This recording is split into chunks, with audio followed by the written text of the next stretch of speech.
அன்பரசன், இது ஏறத்தாழ தொடர்கதை தான். ஏன்னா ஒரு 4-5 மாதங்களுக்கு முன்னாடியே ஒரு சிறுமியை, பள்ளி செல்லும் சிறுமியை, முதியவரை அங்கு சாலையில் சுற்றி தெரியும் மாடுகள் தாக்கியதாக நம்ம செய்திகள்ல பார்க்கிறோம். அதற்கு ஒரு வருடத்திற்கு முன்னாடி இது போன்ற சம்பவங்கள் நடந்து கொண்டிருந்தன. அதுக்கு அடுத்தடுத்து நிறைய விதிமுறைகள்ல கடுமையான விதிமுறைகள் கொண்டு வரப்பட்டாலும் இது போன்ற மாடுகளை வெளியில விடுற உரிமையாளர்களுக்கு பெனால்டி, இல்லைன்னா அந்த மாடுகளை பிடித்து வைத்துக் கொள்வார்கள் மாநகராட்சியிலிருந்து அப்படின்னு நிறைய விதிமுறைகள் கடுமையாக்கப்பட்டிருந்தன. அப்படி இருந்தும் இது போன்ற தெருவுல மாடுகள் சுற்றித் திரிவது ஏன்? அது முறையாக கடைபிடிக்கப்படுவதில்லையா? தொடர்ந்து இது குறித்து மாநகராட்சி சார்பாக ஆடிட் பண்றாங்களா? அது தொடர்பான தகவல் இருக்கா?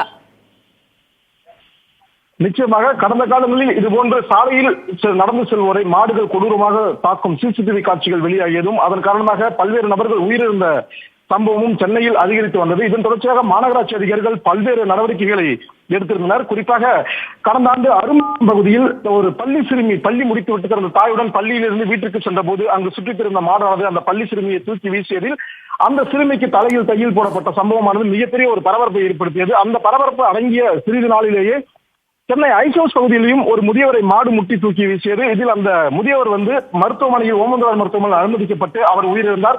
இதே போன்று சென்னையின் பல்வேறு பகுதிகளில் தொடர்ச்சியாகவே மாடு சாலையில் செல்வரை தூக்கி வீசி படுகாயங்களை ஏற்படுத்துவதுடன் அதனால் ஏற்பட்ட விபத்துகளிலும் பல உயிரிழந்த சம்பவமானது தொடர்கதையாகி வருகிறது. இந்த நிலையில்தான் சென்னை மாநகராட்சியானது தொடர் விசாரணையானது மேற்கொண்டு அதற்கு எதிராக பல்வேறு நடவடிக்கைகள் எடுத்து வருவார்கள். குறிப்பாக 2 பிரிவுகளின் கீழ் போலீசாரும் வழக்கு பதிவு செய்வது வாடிக்கையாக இருந்தது. குறிப்பாக அக்கறையாக செயல்பட்டு பிறருக்கு மரணம் விளைவித்தல் என்ற பிரிவின் கீழும், அதே போன்று தங்கள் வீடுகளில் வளர்க்கும் செல்லப்பிராணிகள் மூலம் பிறருக்கு உயிருக்கு ஆபத்தை விளைவித்தல் என்ற 2 பிரிவுகளின் கீழ் வழக்கு பதிவு செய்யப்பட்டு மாற்றி உரிமையாளர்கள் கைது செய்யப்படுவதும் பின் ஜாமீனில் விடுவிக்கப்படுவதும் தொடர்ந்து நடந்தேறி வந்தது. இந்த நிலையில் தான் மாநகராட்சி அதிகாரிகளும் அந்த மாடுகளை பிடித்துச் சென்று அங்கிருந்து தொழுவத்தில் அடைத்து பின் அபராதம் விதிக்கப்பட்டு மீண்டும் கொண்டு வந்து விடுவதை வாடிக்கையாக வைத்திருந்தனர்.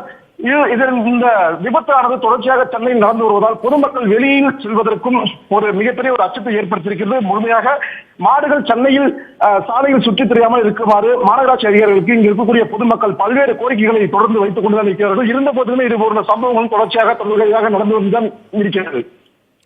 விவரங்களுக்கு நன்றி அன்பரசன். நாமும் செய்தியை பதிவு செய்திருக்கிறோம். துறைசார் அதிகாரிகள் நடவடிக்கை எடுப்பார்கள் என்று நாம் நம்பலாம். தற்போதைய உங்களுடைய விவரங்களுக்கு நன்றி.